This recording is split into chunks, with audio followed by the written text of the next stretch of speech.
Hey, welcome back to the Missouri Sports Network, MissouriSportsNetwork.com, where everyone has a home field advantage. And as always, brought to you by the Bank of Billings. Bank of Billings in Billings, Missouri. Bank of Billings established 1889, the oldest bank in Christian County. Also presented by Chevy Dealers of the Ozarks, Bambino's Cafe, Great Southern Bank with more than 100 locations in 6 states. Great Southern Bank, understanding what really matters. Member FDIC. We go north to Higbee High School, home of the Tigers, and head coach Tanner Burton. And Coach Burton, thanks for your time today. Hey, thanks for having us on. I know it's been quite the obstacles in the way to get us on, so I appreciate you sticking with us and getting us on here. Hey, no worries at all. Always glad to do it. First off, should make everyone aware that Coach Burton coaches the head coach for both boys and girls basketball. So we'll start off. We'll talk a little girls basketball with Coach Burton. A 9-2. Kind of on the season, a great start. Tell us a little bit about the Lady Tigers. Yeah, I mean, we've had a really good start to the season. We've had some really good challenges early. We kind of stacked up our schedule to make sure, we were ready for the postseason. We've had some success in the recent years, and so it was important to us to be prepared, and we've done that. We got a battle against Meadville, who's won like 45 games in a row in Class 1, defending state champions, game, I think, 4 of the season. And we've played up a couple times playing Class 3 Father Tolton, and we beat Class 3 Lamar by 20 in the Holiday Hoops in Kansas City. And, we beat a good Santa Fe squad that was Class 1 quarterfinals a year ago by 20 at the Christian College here in Moberly. So, we've started off strong, and we've had some good success, and got one of the deepest teams we've ever had here. And honestly, probably one of the most talented teams we've had here in my tenure anyway. Hey, you talk about that depth. What did you have to replace from last year due to graduation? Yeah, we had 2 seniors last year. Both were role players, and both did a great job for us. But we had some freshmen come up. Half our squad, we've got 14 kids. 7 of them are freshmen, and so they've had a lot of success in junior high ranks. And a lot of these kids that are now seniors had a lot of success in junior high as well. And so it's kind of just translated that success has bred more success, and it's a competitive environment every day. We've got about 8 girls that play on a nightly basis, and they're really competitive. And so it just makes us a lot stronger. You don't have to worry about being in foul trouble when you got 8 kids that can shoot and play defense. And that's what we need. And that's what's led to our success this year. Yeah, as you talk about, not a lot of folks are familiar with where Higbee's located. So you might kind of tell the folks, kind of just the general, and I'm geographically challenged, sure. But and maybe handicap your conference a little bit if you're a member of a conference. Yeah, sure. We're about 25, 30 minutes northwest of Columbia and about 15 minutes southwest of Moberly. And so, that puts us kind of on the far eastern side of the CLA conference. That conference extends all the way over to Breckenridge, Hardin, southwest Ludlow. So we go, 2 hours west, almost, that Kansas City area. And, our conference as a whole, us and Bramer were new additions a couple of years ago. And so we've been pretty competitive in there. The girls finished second in the conference last year and second in the conference tournament. And so they're looking to kind of get ahead on that one. Brunswick and Bramer will be our top competition. Brunswick's got a young lady back, Caden Smyer, that didn't play the first game when we beat them by 30. And so, that'll be a challenge when they have her back against us. But we're excited about having some competition in the conference and kind of seeing how we can go. We've got one member of the girls team there behind you, Allie Mitchell. Tell us a little bit about Allie and what she does for the team. Yeah, so Allie's a senior for us. She's kind of an anchor for us. Her and Isabel Welch have been 2 just really dynamic seniors that have grown a lot throughout their time in the program. And I've been fortunate enough to coach Allie for, I think this is year 6. So whether that's good or bad for her, she could be the one to answer that. But she's just kind of been the kid that in tough times, she keeps us level-headed, I guess, is the best way to put it. So when we're playing Tolton, when we're playing Lamar, we're playing these bigger schools, she just kind of has that confidence that she can go out there and be a senior and kind of keep the calm and step up in big games. And so when you have a kid that's got that confidence and her skill set to step up in the big-time moments, that's really good when you've got, some younger kids that are kind of looking for somebody to kind of be their safety net, if you will. Allie, how are you today? Good. Tell us a little bit about, now you're a senior, tell us a bit about the position you play and what you feel your roles and responsibilities are on the team. I'm a guard, and I feel my role the most is to make sure everyone around me is doing what they're supposed to do, and during games make sure everyone's not getting mouthy or anything, and keep everyone's confidence up if they're down. Coming into this season, a lot of folks, including me, will look at schedules and you'll look at different games you want to be at and things like that. As coming into your senior year, do you look at your own schedule and maybe make a mental check mark or a star by certain games that you look forward to playing? I mean, you have rivalry games. Were there games coming into this year that you were really looking forward to? Yeah, there is some games. We stepped up our schedule, so we've never played bigger schools like we are now. So that was kind of a shock because we're used to playing smaller schools in the same school. So when we saw we were playing teams we've never seen before, it was kind of scary, but it's worked out so far. What do you do to kind of get prepared for a game? Let's say, for example, you're playing tonight. What are you doing? I mean, what do you food wise? I mean, what are you doing physically, mentally to get prepared? Food, music. Do you have any superstitions? No, not really. I just make sure I'm not laying around all day. Drink plenty of water. Get here when I'm supposed to. Warm up. Just the basics. Being a senior, are there points in your past, going back to your freshman, sophomore, junior year? Are there games that really stand out to you that were a lot of fun? I mean, what were some of those enjoyable moments that you've had? And I know you've still got half the season left of your senior year, but what games really kind of stand out to you? We played, what was it, Marion County? And we won that game, ended up, and we didn't think we were going to win when we first went in. It was kind of a shock to everyone. I mean, we always go in to play, but everyone watching didn't think we were going to win, and then we did win, and it was a really big win, and it was exciting for everyone on the team. Outstanding. Well, Allie, congratulations on a tremendous start here to the season, and thanks for being part of the show today on the Missouri Sports Network. Thank you. And now the boys basketball, who is also Coach Burton. Tell us a little bit about, on the boys side. As you look at this season, you're off to a 10-1 start. Only loss was to Brunswick in the Minden Tournament Championship, but a tremendous start.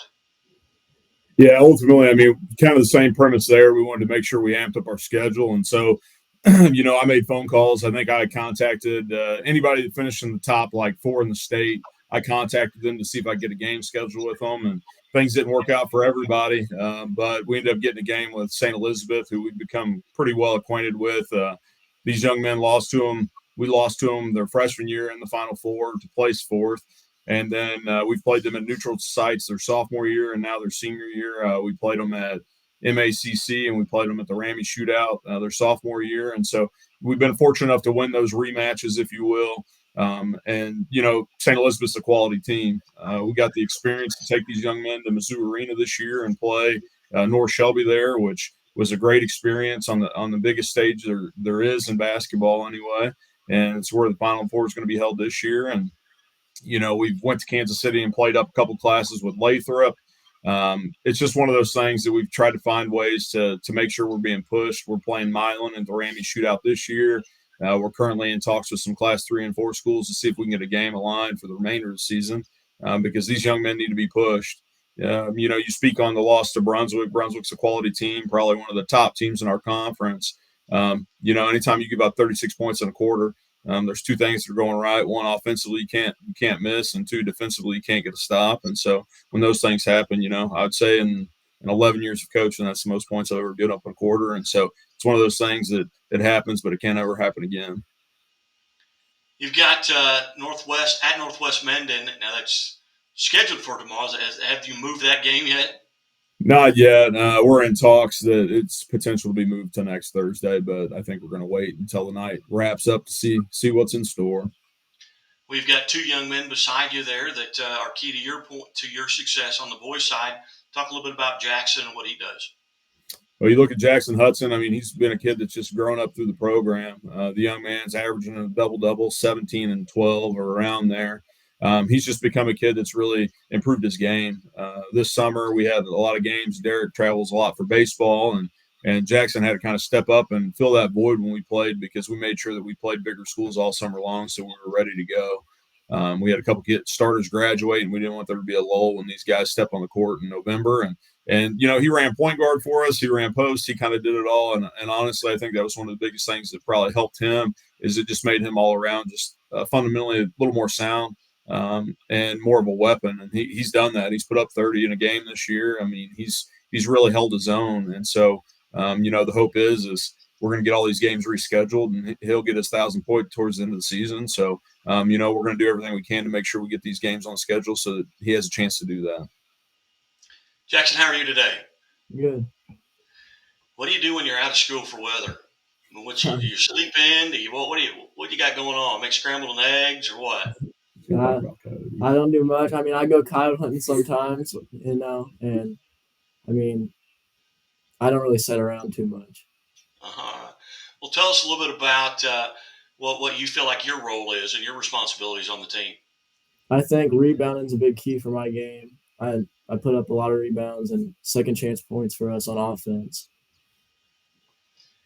And Coach talked about playing the guard position as opposed to playing the center position. Talk about that and the fact that if you can play with your back to the basket, you've got an advantage over a guy that maybe you can run down in there from the post. Do you like playing with your back to the basket, or would you rather face the basket with the ball? I like playing with my back to the basket. I really like the center position, Jackson, same question I asked Allie coming into the season. Were there games on your schedule that you kind of put that mental check mark by and say, hey, I'm looking forward to playing this? And some of them may not have happened yet, but have there been games that you're really kind of looking forward to? Yeah, I looked forward to the St. Elizabeth game quite a bit. I really wanted to beat them because, they went to state last year and we didn't get to do that. And that was a game. When was that? When did you play that game? Well, we played on a Saturday at MACC a couple weeks ago. Okay, yeah. It was the 30th. Yeah, 161, 67, 61. Looking back, over your high school career, are there games that maybe stand out to you as games you're not going to forget? I mean, that freshman year run, I didn't play then, but I really liked watching it and going through those wins. Very good. Well, hey, Jackson, congratulations on a tremendous season up to this point. Good luck as you go on. Thank you. And, Coach, now you've got Derrick. They're on the other side of you, and he's had some pretty outstanding accolades, put on him. Tell us a little bit about Derrick and what he means to the team. Well, when you look at Derrick, I mean, he's kind of broken down all the barriers that we have as far as Higbee basketball's, involved. He's already the all-time leading scorer, and that happened midway through last season. It was just announced yesterday he's a McDonald's All-American nominee, all-stater. I mean, he's one of the best kids in the area, regardless of class size. And I think when you've got a kid like that, it makes the program better. And I think it's a trickle effect. I think the fact that these young kids have been able to watch him over the years is going to make our program stronger in the years ahead because kids realize that, hard work pays off. And that's kind of where Derrick starts and ends is hard work. I mean, there's nothing that can stand in his way to be successful. And that's just a mindset thing. And you can't teach kids to have that. And if you could, you just put a whole bunch of banners on the wall because he just has a mindset that there's always a way to win. It's just a matter of, can we get there? And so I think when you just have that mindset, it just makes your program better and makes the kids around you believe. And really, I've said it for years, it's like having a coach on the floor. The young man can pretty much control the game in all aspects. And when you have a kid like that, it's pretty special to watch. Very good. Derrick, how are you, sir? Good. First off, on behalf of Chevrolet and the Missouri State Highway Patrol, congratulations for being named an athlete of the week. And Derrick, these are not things that I vote on. So this was from people from around the state, but the fact that what you've done is going noticed, or not going unnoticed, I guess I should say, is a tremendous accomplishment for you. Yeah. Thank you. Derrick, talk about, Coach talks about that mindset. Can you go back and maybe point at where that comes from? I mean, who've kind of influenced you in your life, whether it be coaches, whether it be, older siblings or parents, or maybe it's just inherent. What has influenced you? Yeah, there's a lot. I mean, I've been playing basketball and baseball for a long time. I played for a basketball team when I was younger that they almost taught that kind of the way to think right there. We weren't the most talented athletically, but we won by the way we thought and the way we worked. And Derrick, going back to maybe your seventh, eighth grade year, maybe even your freshman year, and now you're a senior. What part of your game do you feel like has really matured the most? Maybe it's ball handling, maybe it's the mental part of the game, maybe it's just your size, or maybe it's shooting. Where do you feel like you've gotten the most maturity with regards to your game? Yeah, I'd say as I've gotten older, I've definitely grown a lot. Just scoring, just putting the ball in the basket from every level of the court, from inside to outside. When I was younger, I wasn't a great scorer. I was good at getting to the basket, but I always seemed to have trouble putting it in. But as I've gotten older, I've kind of figured that out. What do you do to get prepared for a game? Oh, usually in the afternoon, I come in and shoot for about 30 minutes to an hour. And then I like to go home, take a shower, and then come back and start getting ready. Were there teams or games on your schedule this year that you were looking forward to? Yeah, I'd say there was a couple that, the Minden tournament in Brunswick kind of hurts that one. We were looking forward to that one.